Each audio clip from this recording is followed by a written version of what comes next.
کیا حضرت مسیح موعود علیہ الصلوۃ والسلام اور حضرت مہدی موعود علیہ الصلوۃ والسلام ایک ہی وجود ہوں گے؟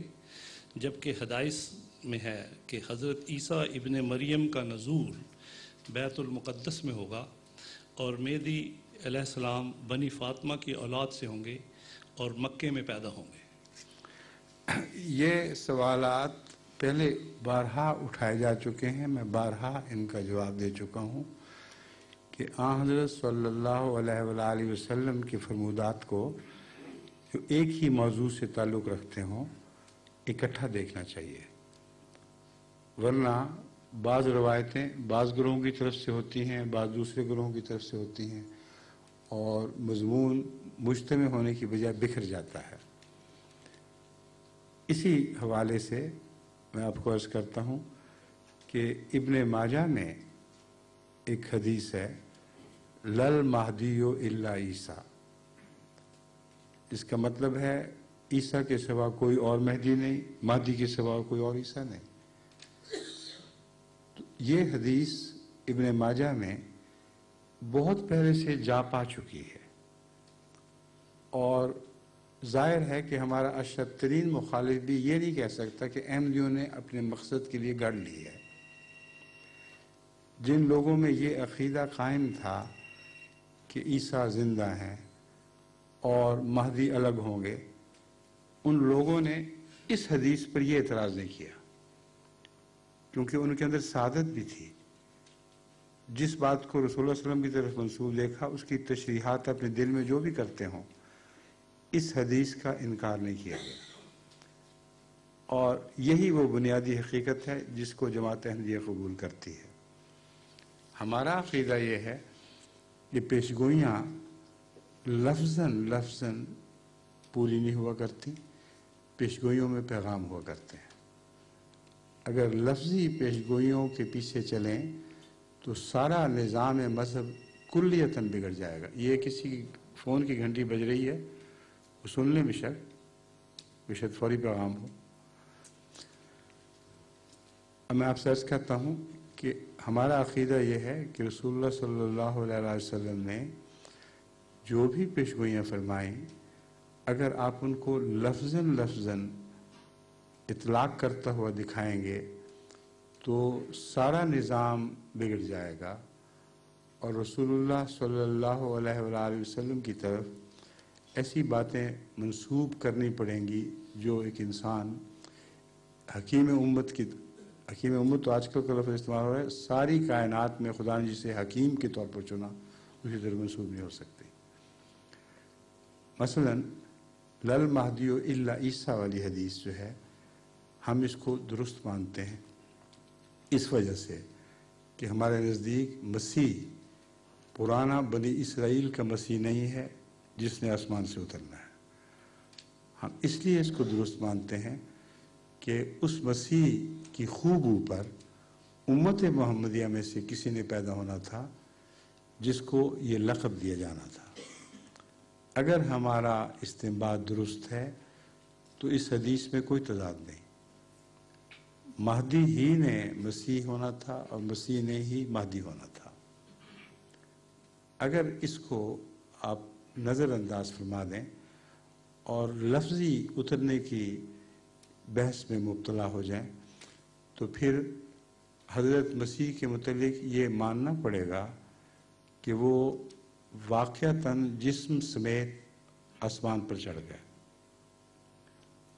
اور چوتھے آسمان پر جا کر کہیں بیٹھے، جس کا مطلب ہے کہ آپ کا سفر اگلی دنیا کی طرف نہیں ہوا، اسی کائنات میں، اس مادی کائنات میں آپ چوتھے آسمان پر جا کے بیٹھ گئے، اور جب تک آپ وہاں سے نہ اتریں مسلمانوں کی اصلاح کی امیدیں پوری ہو ہی نہیں سکتی۔ جب تک آپ جسمانی طور پر دوبارہ نازل نہ ہوں، اسلام کی باغ ڈور مولویوں کے ہاتھ میں رہے گی، اور یہی وہ چاہتے ہیں۔ بس ذرا سوچ کر دیکھیں کہ حضرت مسیح علیہ السلام اگر واقعتاً جسمانی طور پر اوپر چڑھے تھے تو یہ خدا تعالیٰ کی اس کائنات کے مخالف بات ہے جو اس نے خود پیدا فرمائی۔ قرآن کریم سے پتہ چلتا ہے کہ اللہ تعالیٰ نے زمین و آسمان کو جو پیدا فرمایا ہے اس میں کوئی تضاد نہیں ہے۔ چنانچہ قرآن کریم بار بار اس کی توجہ دلاتا ہے، اور یہ جو عقیدہ ہے یہ تضاد دکھا رہا ہے۔ اس کی وجہ یہ ہے کہ خدا تعالیٰ نے جس طرح کائنات کو پیدا فرمایا اس میں روشنی سے زیادہ تیز رفتار ممکن ہی نہیں ہے۔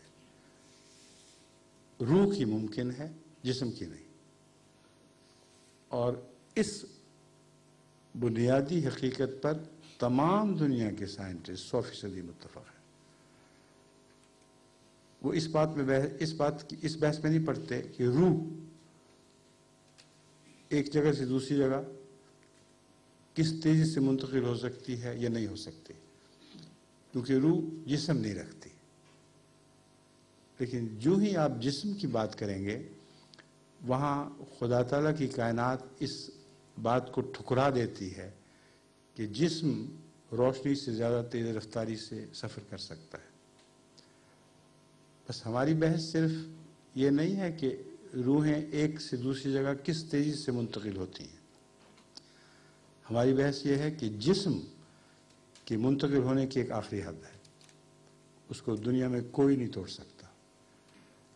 اگر آپ یہ عقیدہ رکھیں کہ جسم اس آخری حد کو توڑ کر آگے نکل سکتا ہے تو آج تمام دنیا کے باشعور سائنسدان اس کلام کو جھوٹا سمجھیں گے،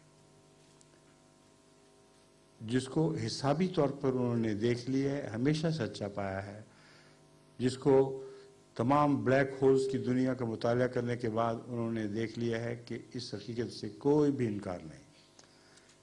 وقت ٹھہر جاتا ہے وہاں جہاں روشنی کی رفتار اپنے آخری مقام کو پہنچتی ہے۔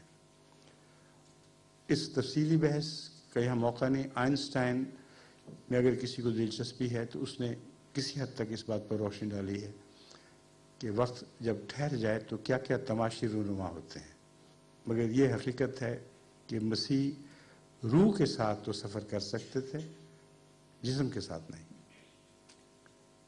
اگر جسمانی سفر کا عقیدہ ہے تو قرآن کی روح سے بالکل جھوٹا ہے۔ یہ علماء جن سے ہمارا جھگڑا چل رہا ہے یہ جسمانی عروج اور جسمانی نزول کی باتیں کرتے ہیں۔ یہ کہتے ہیں جسم سمیت عیسیٰ علیہ السلام کہیں غائب ہوئے اور بیچ کے آسمان پر ٹھہر گئے، اور اسی جسم سمیت جب دوبارہ اتریں گے تو ان کی راج دہانی شروع اور ہماری ختم۔ نہ وہ اتریں اور نہ ان بلاؤں سے ہمیں چھٹکارا ملے۔ یہ ایک بالکل قطعی دو ٹوک حقیقت ہے۔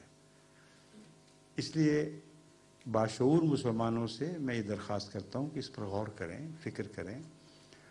مسیح نے اپنے جسم سمیت نازل نہیں ہونا، اگر ہونا تھا تو آج سے پہلے جو بلائیں ہم پر نازل ہو چکی ہیں ان کو دور کرنے کے لیے اس کو اتر جانا چاہیے تھا، مگر حد سے گزر گیا ہے معاملہ۔ صرف ایک پاکستان میں جو کچھ اسلام کے ساتھ ہو رہا ہے اس پر نظر کر کے دیکھیں تو یوں لگتا ہے کہ اسلام کا نام و نشان بھی وہاں باقی نہیں رہا سوائے مولوی کی تقریروں کے۔ اسلام کی روح اٹھ گئی ہے اور مسیح ابھی اوپر بیٹھے ہوئے ہیں۔ وہ کیا کر رہے ہیں؟